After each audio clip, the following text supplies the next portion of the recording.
Welcome to the Everything After podcast. I'm Rob, your host, and I'm here with Christy, and we have just gotten back from watching Superman. It's Superman Day in our house, and we're going to talk about it. Hold on. First, I have to add some sugar to my coffee. Hold on. Still adding. There were some parts in the movie that were so like I could just relate. None of the superhero stuff or saving the world stuff, but there were just some little like newspaper things. Remember some dog things. There were some things that were actually relatable. Yeah. No, we had a good time today. We did have a good time. So just right off the bat, fantastic film, fantastic movie. James Gunn has knocked it out of the park. It's the Superman movie that we've always wanted, that we've wanted really since Christopher Reeve hung up the cape. It's just a fantastic, just bright and colorful and hopeful, just super movie. Yeah. There's your headline. I'm a little bit at a loss for words because I was just really kind of blown away by it. Like I was just enraptured for the entirety of the film. You clapped a few times. I clapped. Yeah, I clapped sometimes, and I cheered, and I kind of wiped a tear out of my eye a couple times. Yeah. It was really the experience, and we decided that we were going to see it for the first time on the biggest screen we could possibly see it at once. So there I go, crypto. There's crypto. Yeah. We have two cryptos. We do have. I was just wondering, do you think we could, like, would it be weird to just rename our dogs Crypto, like both of them Crypto, just like? Because they're both together anyway, so you just say crypto and they both would come. Yeah, probably. I don't know. I was a huge fan of Crypto in this movie. Like, oh my gosh, it's no surprise, but yeah. I'm a big dog. Yes, I think you clapped mostly at the dogs, but yeah, that was really cool. The dog was great. It was a great thing to see Superman have a dog, and that was very relatable. It was very relatable. Yeah. So we saw it in IMAX in Cleveland and at the Regal in Crocker Park, and it was a great experience to see it there. And of course, this movie's got a lot of Cleveland in it, so couldn't think of a better place to watch it the first time out, the first of many times out. I would imagine I'm going to see it quite a few times, probably in theaters. I need to see it probably again this weekend for sure. Yeah, that's how much I really loved it. I really did. I was a little concerned at first. I've been excited about it ever since it was announced. I've been just a little bit concerned because I think that, like, I don't think James Gunn is infallible as a director. I think that he's been hit and miss. I mean, on some things, like he's directed some things that I haven't cared for too much. Like he's done a lot really with superheroes that kind of like that sort of stretches into a little bit of the kind of satire, the parody, category. Like he's done a little bit with, like, there's a whole genre of superhero films really that the goal is to kind of make them gritty or make them real in a sense that that they are fallible, that they're faulty. They have deep personal and sort of personality flaws, and in some cases make a lot of questionable decisions, and in some cases are just downright anti-heroes and just use a lot of four-letter words, so to speak, uber violent, a lot of blood. And so James Gunn's done some of that kind of superhero film, and obviously that's not what we needed in a Superman movie. And so I'm certainly glad that he recognized that, and really brought a real reverence, I think, for the character and for the story, and for telling the story about, just a good guy, just a good superhero, like a superhero that is for truth and justice and liberty and cares about people and wants to save people. And we just really did a nice job with Superman, in my opinion. We'll just talk about some of the things that we really loved about it. I love that it just kind of started in the middle of something, just to start out. Like we see like this sort of like, that we see the Arctic, we see, this snowy, icy scene, and we get a scroll kind of, we get some text on the screen that sort of lays out where we are in terms of this story. And I won't go too much into detail, but there have been some superheroes on, in this reality, in this world for some time. We find out, that Superman has been Superman in this world for 3 years. we also find out that Lois knows that Clark Kent is Superman. They have a relationship. They've had a relationship for a couple of months at this point. And when we first see Superman, what's really striking is that we see him at his low point, because it says like 3 minutes ago he lost for the first time. Like he was in a battle and he lost. He was defeated. Like he was overpowered. And so we see him, in the snow, bloodied and beaten and, struggling to stand and at a real low point. And we've seen, of course, this in the trailers, like everybody's seen much of this scene. His dog comes, and his dog doesn't know, as dogs do. He comes and thinks he sees his companion, and he thinks it's playtime, and he starts kind of jumping on him, and he wants to play, and he's pulling on him, tugging on him and stuff. And Like our dogs. like dogs do, that's how dogs are. And then he has to crypto. He holds out his cape. He tells him to take him home, and his home that he's referencing this, and of course, is his Fortress of Solitude, where he has kind of a robot family to take care of him, and he has a connection there to his Kryptonian heritage. He goes there to heal, because the robots kind of mend him. They expose him to some extreme sunlight, which of course is what he needs to heal. And that's where the story starts. So we see him at this low point, and then, he doesn't really even give himself a chance to fully recover. He's here, and one of the robots, the main robot, number 4, voiced by Alan Tudyk, fantastic, tells him, I think he's somewhere in the range of 80% back to health. And he's like, well, back to the fray, gotta go back to the battle, and that's just Superman. He's like, nope, I gotta go back. There's people in danger. And he goes back into it, right back into the battle. All the robots like, well, you lost to this opponent, this foe, at 100%, and you're not 100% now. So, but he's like, well, got to do what I got to do. I'm Superman. You're right. It draws you right in. And if you happen to not be familiar with Superman, it tells a lot of his story. But yeah, we saw it today with our kids and our son's girlfriend. And I thought Brandon was saying too that like it just brings you right in. There was like no slow point. It just, you don't have to wait a while for the story to pick up or anything, or didn't have to explain anything or do a backstory. It just, like, the whole time, the whole movie, it was just nice action the whole way. Everybody knows who Superman is. Everybody knows the story of Superman and how he came to this planet as a baby. He was raised by a childless couple, a Kansas farmer and his wife. And everybody knows that origin story. We've seen it. We didn't really need a rehash of that. And it's like picking up a Superman comic book or turning on, the Superman cartoon or something like that. And it's just, you just immediately, where you are, what you're watching, who this is, and you just get that story immediately. And it's just great. Exactly. Yeah. And, there's so many characters in this too, that one of the downsides to having a lot of characters, I mean, one of the upsides is that it's always interesting. There's some great characters in this story, and they all really lend something to it.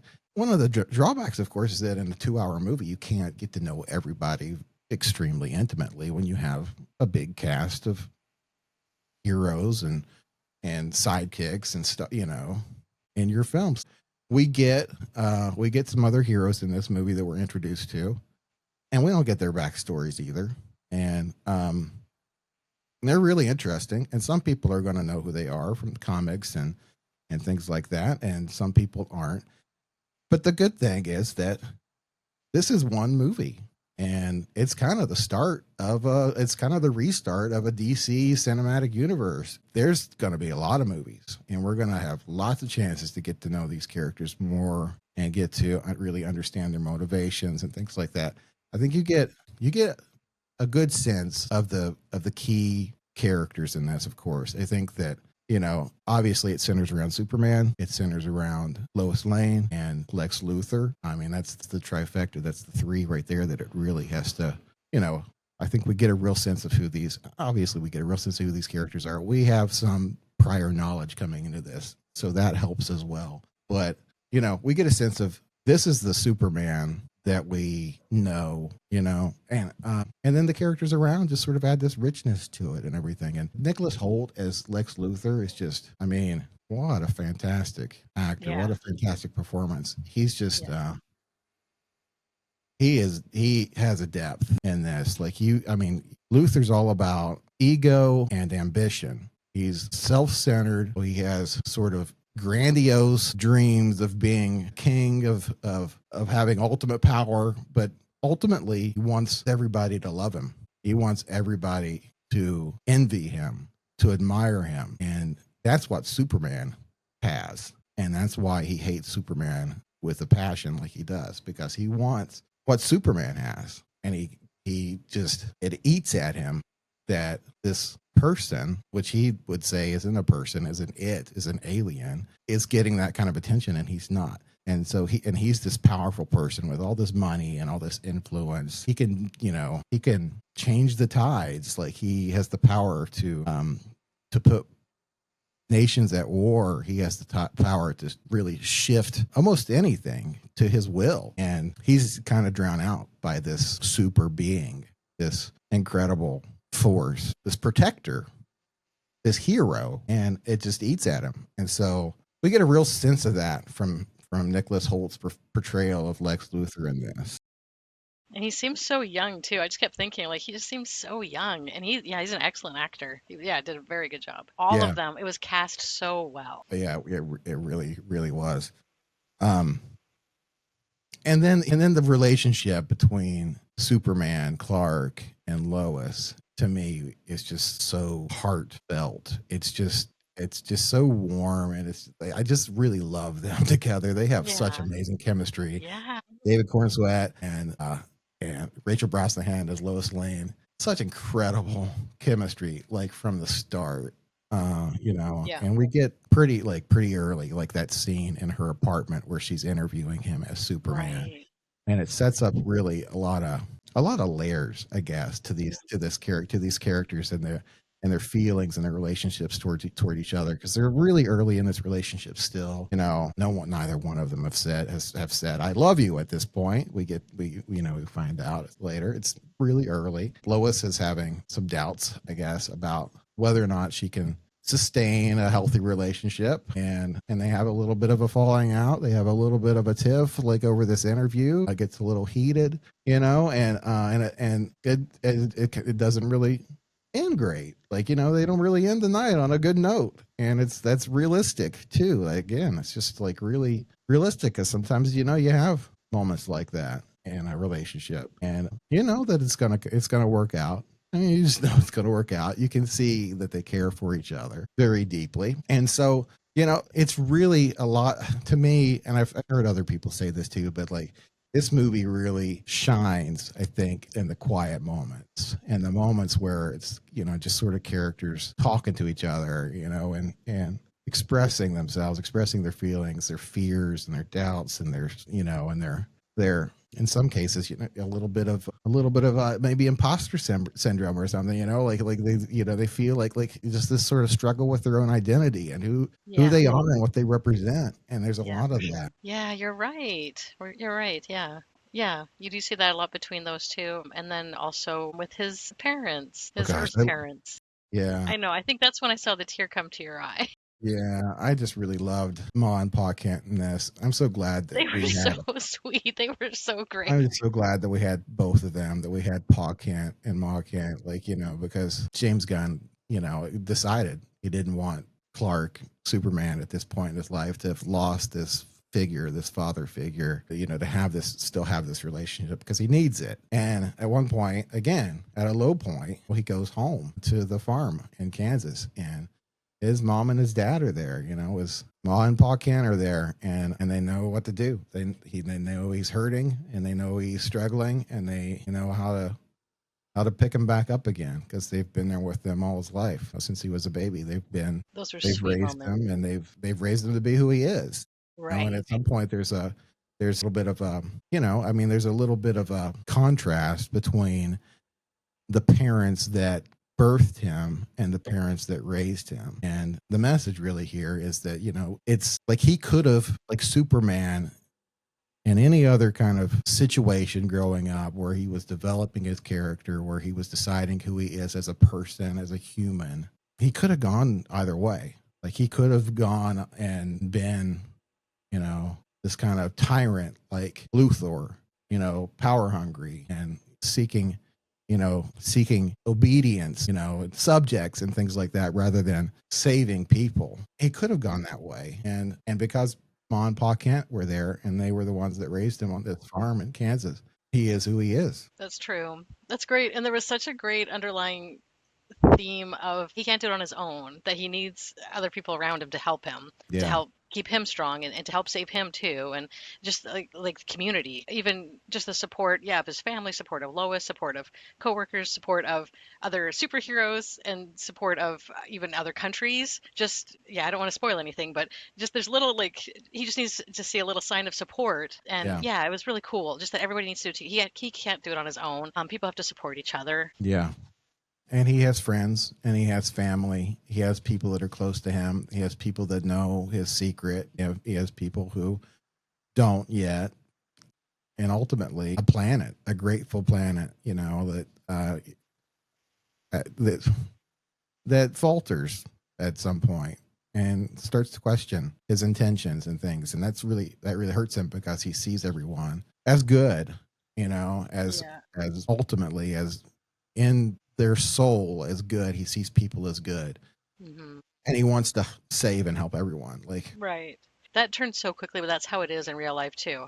It just turned against him so quickly yeah, and then turned back for him so quickly. And then it was so interesting how they like mentioned or on social media, because he like reads like things against him and stuff like that. And then we see, well, I don't want to spoil it again, but we see how some of those things get out there, some of those hashtags and yeah, like yeah, yeah, bad yeah. social media stuff.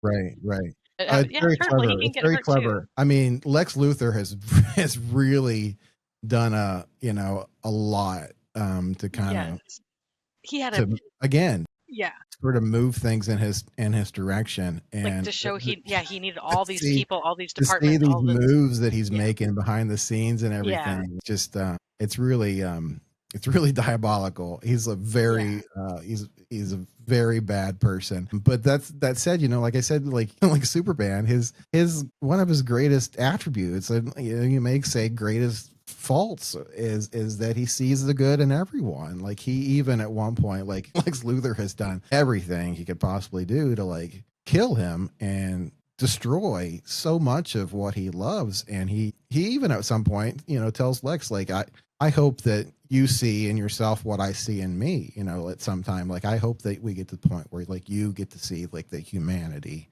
is what's important. And Right. he hopes that Lex he even he wants to save Lex from himself, Hmm.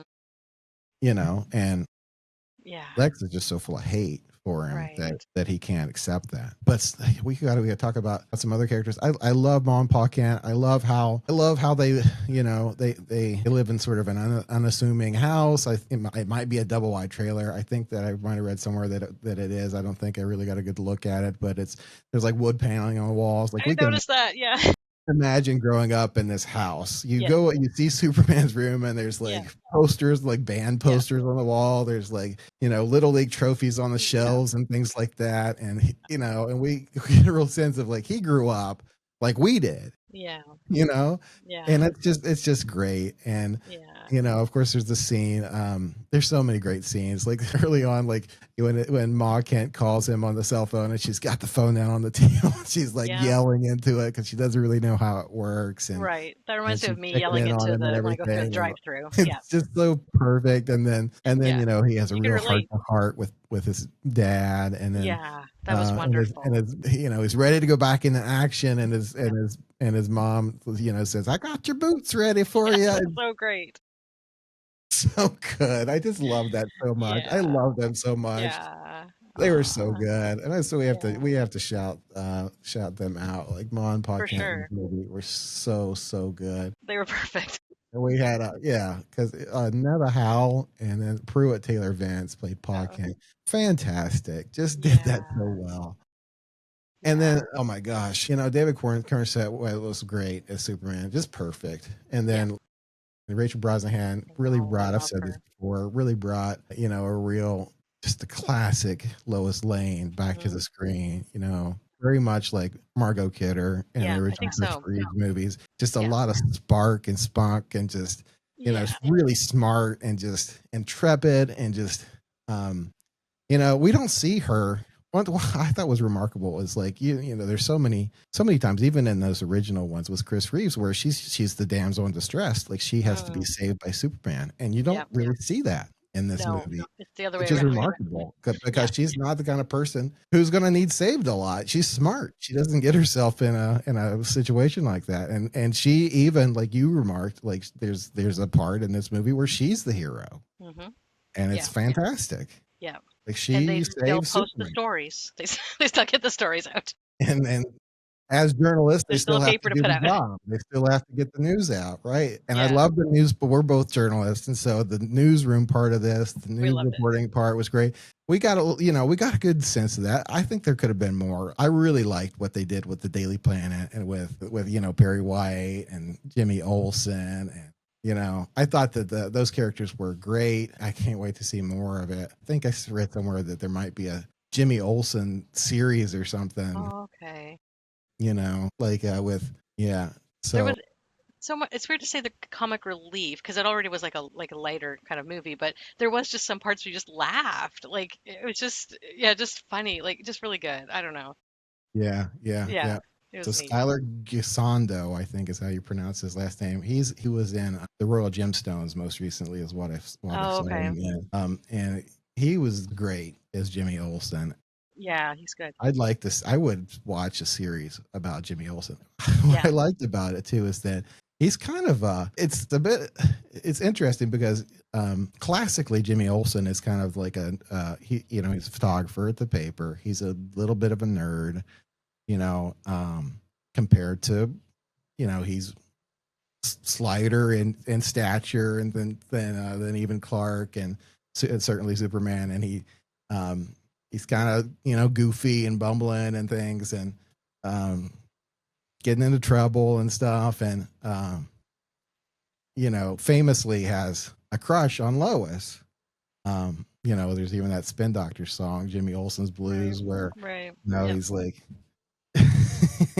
which is a great song. Yes. But in this, he's a little different. Like he's kind of heart. He's almost got a little bit of a heartthrob thing going on himself. He's got some. He's got women sort of chasing him, and it's kind of interesting. It's funny. Yeah. It's pretty funny. It does bring a lot of humor to it. Yeah. It's neat. And it plays a big part, like it plays a big role at some point Yeah. in the story, which is great. He has a key part. The oh man, all the characters are so good. It was cast so well. Nathan Fillion, he's I love awesome. Nathan Fillion. He pulled it Nathan off great. Fillion Yes. is great in this as the Green Lantern, as Guy Gardner. Um, I thought he was cast perfectly. he's cast perfectly. He's got the great snark and great humor in this. He's got you know he's got this ego and attitude. He's just oozing with the whole time. It's just fantastic. He gotta have ego and attitude and to walk around with that bowl cut and actually actually feel like it's a good look, and that he's he has no failure of confidence at any point. Like he is like fully into himself, which is like through and through. So he does it perfectly. He has a relationship with James Gunn, who's put him in like everything he's ever done, and likes to put him in situations where he can kind of poke fun at him, and so had to give him the bowl cut haircut, put him in here as Guy Gardner. It works really well. And then, of course, we got the other heroes in this. We have Mr. Terrific. Yes, amazing. I'm embarrassed to say I didn't know anything about Mr. Terrific.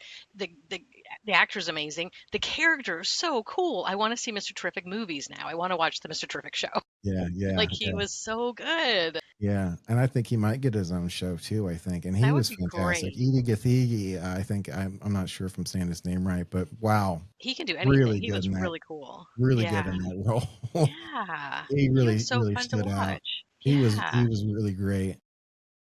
Like our daughter said she was like so nonchalant about everything, and then just And so, yeah, he could and do just like, anything. well, he's a genius. He's a Yeah. genius, and so he's like got all this nanotechnology and everything that Right. he's using. Like he's a hero. Like he doesn't really have superpowers other than like he's a very smart person, and he has all this tech and everything that he's developed. Like he's got like that's what sort of makes him super. Like he has all that. Right. He has those, the T sphere Right. That is all the tech. droids Yeah. and the Yeah. nanotechnology and everything. And he has this awesome Right. ship. They I can mean, fly. Yeah.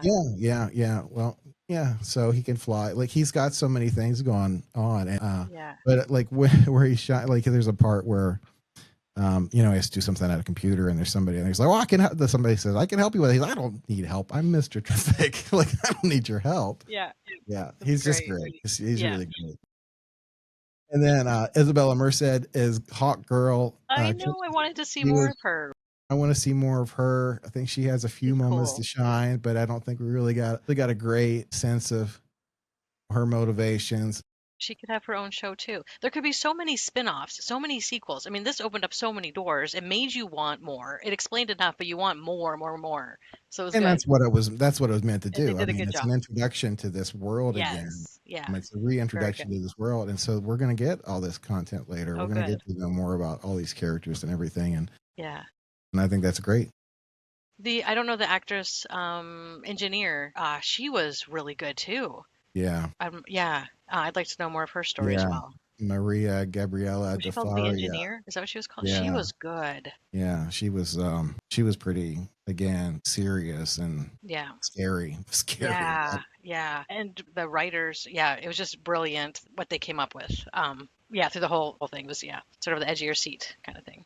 Although we Yeah, were reclined, but it's still, yeah, edge of your seat. Just crazy. Like really, yeah, you almost could have killed Superman. Like no way. Like all throughout. So yeah, right. really good. Great special effects, of course. You laugh out Yeah, loud and great, I mean, James Gunn, he never misses with the effects and with the fight scenes, the battle scenes, they're all great. He even, he brings some kind of mainstream sort of pop music in some of the action sequences and stuff. We get a little bit of that, not as much as you would in like a Guardians where like it plays a big role in the film. It does play a little bit of a role in this film because there's some discussion about whether or not Superman can be punk rock, which is funny because like the songs that they play are punk rock inspired. yeah, And that's so there's a funny. little bit of that. There's always James is always sort of connecting it to music in some way. So there's a little bit of that connection here, which I like to see.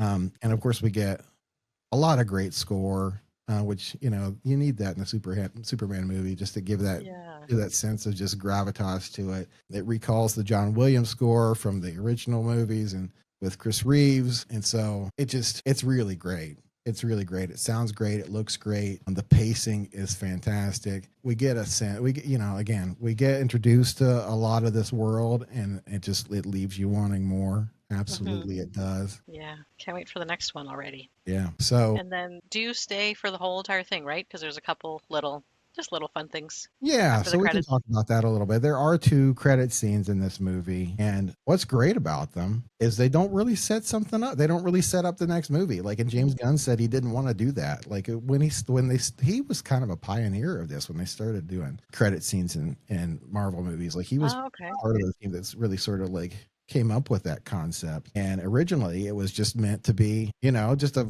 like if you watch the original Avengers, it's like the Avengers sitting in a diner eating shawarma, and they're not. It doesn't have to be anything else other than that. Right.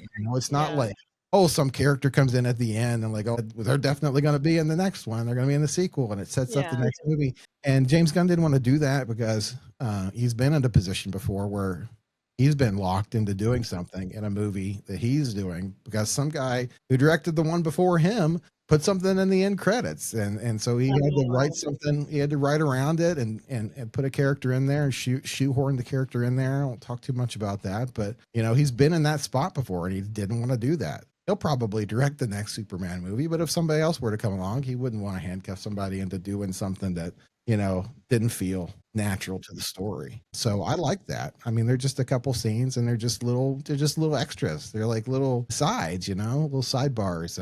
Not quite not quite bloopers or anything like that. They're real actual scenes, but just a little bit of extra. Just Yeah. a little sauce on the side, you know? I saw someone, I think in our row, they pointed. So I was thinking some people might be there, like, oh, there's my apartment, or that's Oh, where I yeah, walk every day, or I work that's there, or great. whatever. That was really Yeah. cool, trying to see if you could Oh yeah, recognize places. that was great. Yeah, There's Cleveland shows up, Cincinnati shows up in this movie. that was so cool. It was really great to see that.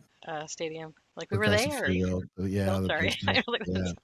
Well, yeah, the arcade. I the think arcade, I think I'm mostly familiar with Cleveland, just driving around trying to find a place to park for things. theater building. Yeah, Like I think I recognize all these buildings. it was very cool. And that you've seen it in the trailer, but that scene with Superman and Lois kissing in the air, floating there in the arcade is just so iconic. It's just so incredibly iconic. Like I want that on a poster. I just want that scene on a poster because it's so good. I think everyone has to go to the arcade and kiss now and take pictures. Yeah, Say we yeah, kissed where maybe. Superman and Lois kissed. Yeah, maybe. So we were talking, it was interesting though, we didn't see him as Clark Kent very much with his We glasses got a or at little bit work of it. We got very enough much. of it. But what was interesting though is that like because we see him. What I really loved, like he shows up, he shows up as Clark, and he's kind of like hurried and he's late for work, and he's Right. got all this like papers in his arms. And Perry, the editor, he's like, "You're late again," and he's like, "Oh, I'm sorry, Mr. White," and everything. And then they're all kind of ragging on him. He's got a front page story for the first time, and his mom calls him, and she's like, "I can't believe you're on the front page." That was so And they're all perfect. giving him a hard time about his story and stuff, and Lois is giving him a hard time about his use of adjectives and stuff like that, and Yeah.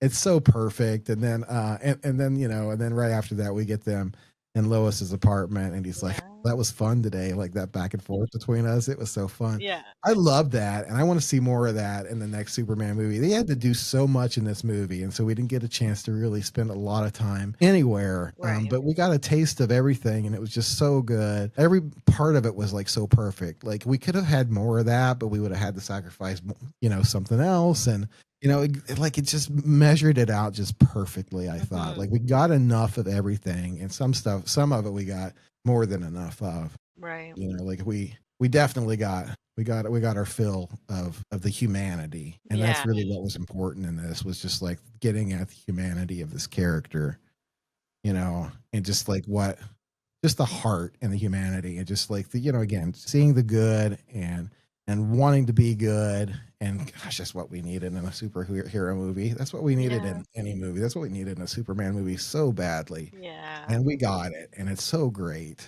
I And think everyone would enjoy it. I've always loved Superman as a romance too, because like Yeah. the Clark Kent Superman Lois like thing is just so great.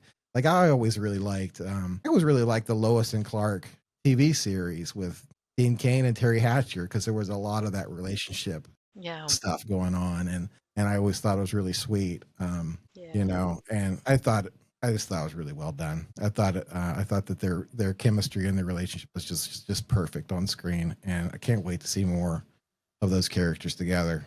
They're just so good. Yeah, and it just had a great. I mean, it just wrapped up really well. I don't want to give away the ending. Gosh, there's some scenes at the end that just really, really tugged at my heartstrings. Like really, really did. And I would just say it just felt perfect. It just felt perfect to me.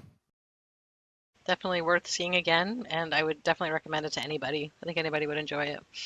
Yeah.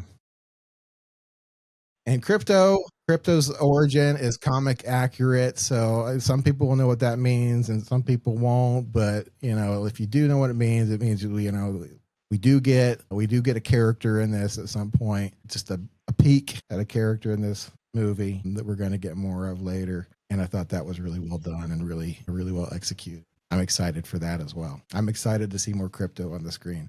And I'm really thinking about renaming these two dogs that we have here, Crypto 1, Crypto 2. Do you think that'll be too confusing for them? I We see have so a we much have of a our yellow dogs lab as mix that's Crypto. totally like Crypto, and then we've got this little long-eared beagle who's also kind of like Crypto. So yeah, that would work out. I think I Superman needs a beagle. Maybe Lois Yeah. could get a beagle. I'm really thinking about my next tattoo now too.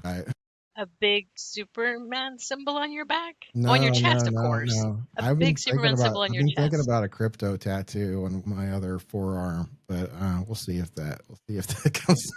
Make it look a little bit like Dewey. Yeah, yeah.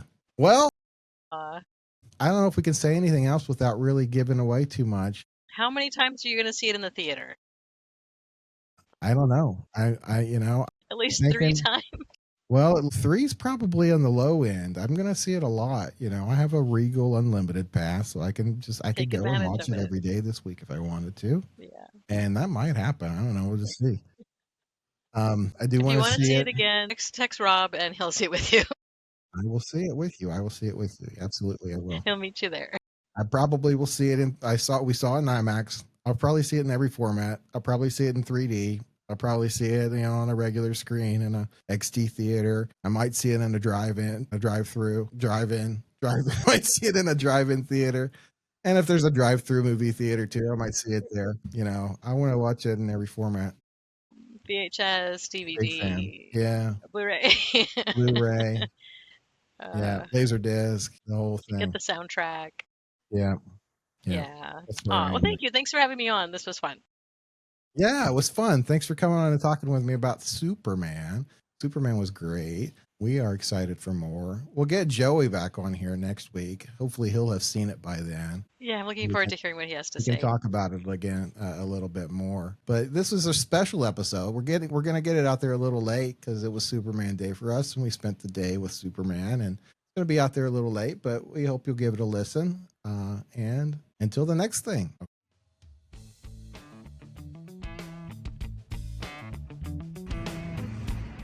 Hi, my name's Rob, and I'm just leaving the theater after watching 28 Years Later. I'm going to be talking about it later with my friend Joey Bones over on the Everything After podcast, where we have a show called Knee Jerks, an ETA podcast. That's where we get to share our knee-jerk reactions to movies and music, TV shows, really just about anything. And we hope that you'll share your knee-jerk reactions with us as well. Join our community on Instagram at Everything After Photo. Our episodes drop every Friday. Thanks for checking us out. Until the next thing.